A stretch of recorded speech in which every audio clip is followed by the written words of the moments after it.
What's up, everyone? We are at the end of 2023, and that means I'm here to give you my 10 best, 10 favorite, 10 of the best. I already said best, but hey, I'm saying it again. 10 best movies that I saw during the year. Let's get into it. Number 10, The Iron Claw. I saw this one the most recent. It came out like December 22nd. So here we're a week later. I'm seeing it. I saw it last week. I loved this movie, okay? Um, Zac Efron should be nominated for Best Actor. Okay, I don't think he'll win because I'm going to mention another guy that I think should be the winner, but Zac Efron should get the nomination. Okay, he turned in a performance that is heartbreaking, but also heartwarming at the same time. Like I don't know how you do that, but he was truly incredible. Jeremy Allen White was incredible. Harris Dickinson was incredible. Holt McCallany was like awesome. If he gets a supporting actor nomination, I wouldn't hate it. Oh man, just the story. I didn't know the story. So the Von Erich story of the wrestling brothers, like I didn't know anything about that going in, which I think helped my viewing experience. If you do know the story, I don't think that is going to hurt anything. You might just be less caught off guard by some of the events that happened. But regardless, I think director Sean Durkin did an incredible job of telling this story and really diving into each of the characters. And when you have an ensemble like this, like I think it's important to give each of their characters shine and not leaving anyone out, including like even like little side characters like their mom and Zac Efron character's wife. Like she got a little bit of shine, and I think that was important, and I think he did a really good job with that. So the Iron Claw comes in at number 10 for me.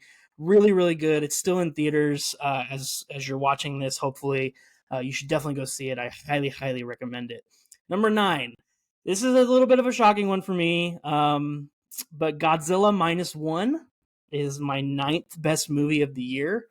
Um, I'm usually not a big Godzilla person. Uh, like the recent Godzilla movies that have come out, I was a little bit late to the game with like watching them. And then I think what was the most recent one that came out? I think 2021 Godzilla versus Kong came out. It was fine. I didn't love it. Like it's just I don't think like big monster movies are really my thing. That being said, Godzilla minus one is completely different from all of those. Directed by Takashi Yamazaki. I hope I said that right.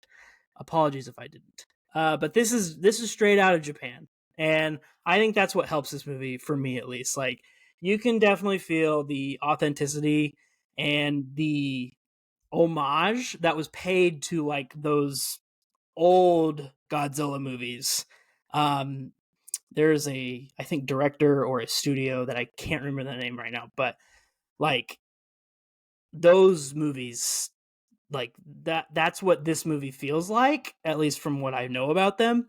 And like the action in this, while dumb at some times, like and you can tell like the CG doesn't work in every single spot, it works. Like the action, like and it's just like it's so like Godzilla's the bad guy. That's really kind of the main point. Like Godzilla's always supposed to be the bad guy. When he turns the Godzilla into the good guy, you lose me. I mean, that's not what he's supposed to be. And so I think that Godzilla minus one did a perfect job. The human characters were terrific in this movie. I think like I was surprised that I felt for them and enjoyed them as much. So yeah, Godzilla minus one. If you're a fan of monster movies, I highly recommend it. It has subtitles. It's in Japanese. Who cares? Read some. Like it's just over 2 hours. Like just do some, and you'll thank me later. Okay. Number 8, Past Lives, directed by Celine Song, starring Greta Lee, Teo Yu. Hopefully I said that right. Um, a very interesting movie. Not a romantic comedy, but a romantic drama. So two childhood friends who have been separated since they were like elementary school aged, reconnect as adults. As they've kind of moved on with their lives, they reconnect in New York. They're originally from Korea. They reconnect in New York, and it kind of just follows them as in their reconnecting journey.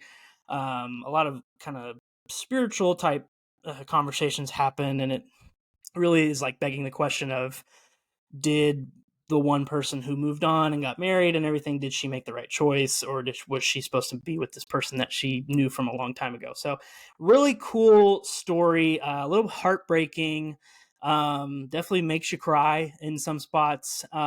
Just kind of a beautiful movie to like look at. Tremendous acting. I would not be surprised if Greta Lee picks up a Best Actress nomination. She did a terrific job. Yeah, I really enjoyed my time with this movie. A really quick movie, hour 40 minutes, like not a super long movie. Which, if you guys know me, you know I love quick movies.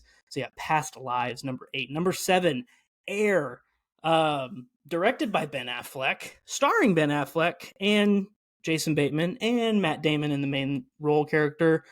Chris Tucker's also in it. Viola Davis also in it. Chris Messina. The story of how the Air Jordan shoe was created, not involving Michael Jordan really at all, though. Obviously, they talk about Michael Jordan. They kind of show the back of Michael Jordan's head. But I think the choice to kind of not include Michael Jordan in this movie was perfect, because it's not about him. It's about the shoe. And it's about Nike, and it's about kind of the competing business aspect of that with Nike and Converse and like Adidas, I think was the other one. So I love movies like this. I think they're awesome. I think they work really well. Like it's fun to learn about that stuff, especially for someone who's my age that wasn't alive really. I think it was in the 80s, so yeah, why would I be alive? Um, yeah, wasn't alive during that time, doesn't know any of the history. Like it's perfect for that type of movie, just under 2 hours, just to give me the quick history of it, and I learned a lot about it. So I really enjoyed it. I thought Ben Affleck as Phil Knight was awesome. I heard a lot of people had problems with him. I don't get that. So yeah, number 7 for me was Air. Number 6, The Holdovers from Alexander Payne, starring Paul Giamatti. And here's a guy that's going to get, he will get a Best Actor nomination. He has a chance to win. But I loved this movie. I thought it was very heartwarming. A good Christmas movie. Not exactly like about Christmas, but it centers itself around the Christmas holiday enough for me to give it a Christmas movie like nomenclature. So I think it works that way. But essentially, Paul Giamatti plays this professor at a prep school, and he is forced to stay with the kids that are being left behind. During Christmas break, and he's supposed to watch them, and there's like 4 kids left, and he ends up forming this bond between him and one of the kids, and as well as the cook that's still at the school. And so it's just a really nice story, kind of about redemption and you know, finding the inner workings between people that you never really would think that you would like find common ground with. Really cool story. Really touching. Paul Giamatti knocks it out of the park. And the kid, Dominic Sessa, his first film performance ever, and he was great. He was terrific. Divine Joy Randolph is also, she should be up for supporting actress, and heck, she might even win it. So I loved this movie. I thought it was great. It comes in at number 6. Number 5, Blackberry. The story, kind of similar to Air, another kind of business biopic type movie, from director Matt Johnson, who's also in the movie, starring Jay Baruchel, Glenn Howerton, who I also think should be up for supporting actor. I don't think he'll win, but I think he should definitely be nominated. He was terrific in this. Just an interesting story. I loved the way it was shot. I loved the way that it was very intense for 2 hours, like 2 hours of intensity, and then it was done. And it kind of just like, you're in it and you're out. And I just love that. Again, kind of a story that I didn't know really anything about.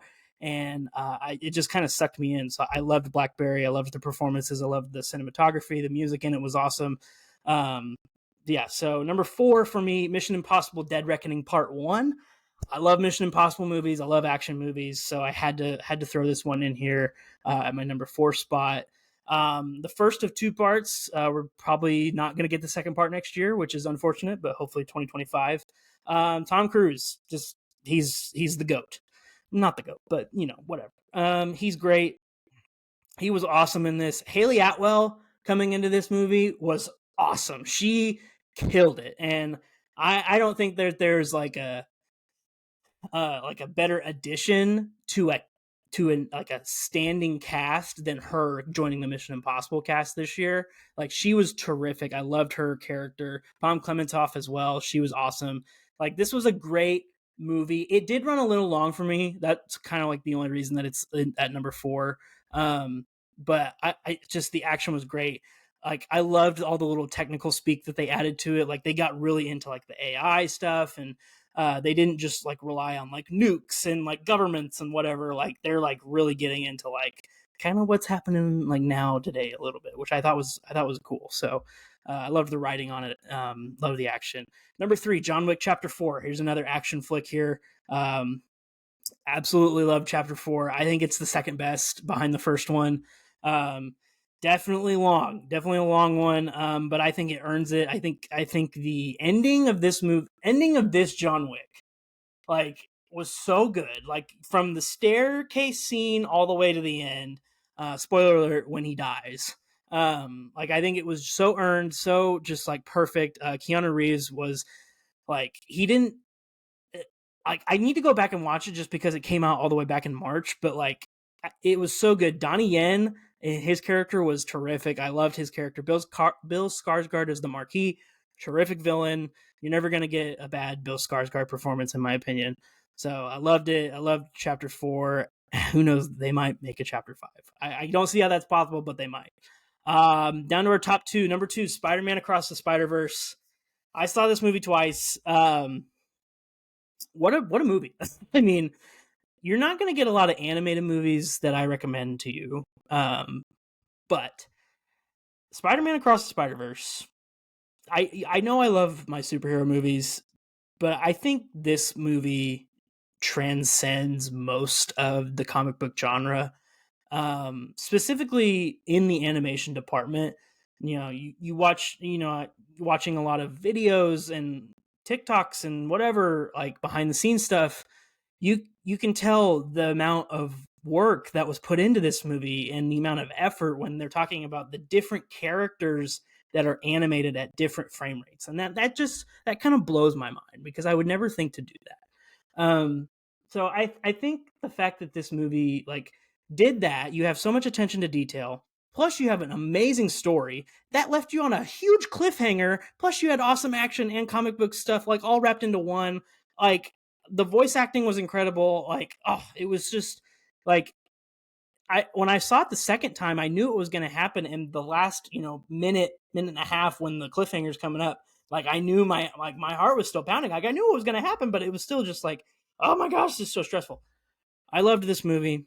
I thought it was truly terrific. It should win Best Animated Feature Film, like, no contest. But yeah, if you haven't seen it, please watch it. Hopefully we get the third part of the trilogy next year. It might be 2025 before we do, but it'd be incredible. Yeah. So Spider-Man Across the Spider-Verse, number 2, and number 1 movie of the 2023 year, no surprise, is Oppenheimer from Christopher Nolan. Anyone that knows me knows that I love Christopher Nolan. I think he's the best director working right now. I loved this movie. This movie was incredible. I don't even know like what to say. So I got to see this movie in 70mm IMAX, which was truly breathtaking. The visuals were just stunning. The fact that this movie didn't get nominated, or it didn't get put on the Oscar shortlist for best visual effects, no, something's up with that. So, like, we need to investigate. We need a police investigation on that. Cillian Murphy should win Best Actor. I think he was the best performance this year. Robert Downey Jr. should win Best Supporting Actor. Like, those two performances happening in the same movie and like coinciding with each other, kind of like giving you the 2 points of view. Terrific writing. Like, this should win Best Adapted Screenplay. I mean, Christopher Nolan should win Best Director. It should win all the Oscars. The score is incredible. Like, I can't get enough of this movie. It's 3 hours, but it doesn't even feel like 3 hours. Like, you have other supporting characters like Matt Damon, Benny Safdie, Emily Blunt was terrific. She should probably get nominated for supporting actress. I mean, it's terrific. I want to watch it again. I want to watch it every day for the rest of my life. That's not true, but I loved this movie. The visuals that they were able to make without using CGI just blow my mind. Like the little like nuclear fission or whatever little things that were going on inside his head that would cut to, and then even like the fire. I mean, it's just so cool. I loved this movie. Um, the black and white contrasting with the color, incredible. And then the ending, like this movie got me crying at the end because of like the like overall just projection of like what Christopher Nolan was able to tell. Like I don't know, it was terrific. I loved this movie. It's a 10 out of 10. I will be purchasing it and I will be watching it a ton over the rest of my life because it's so awesome. So that's my 10 best movies of the year. What did I miss? What was a movie that you loved that I didn't put on my top 10? And what did you think of these top 10 movies that I put on here? Thanks for watching and check out the rest of the videos on my channel. Thanks, everyone.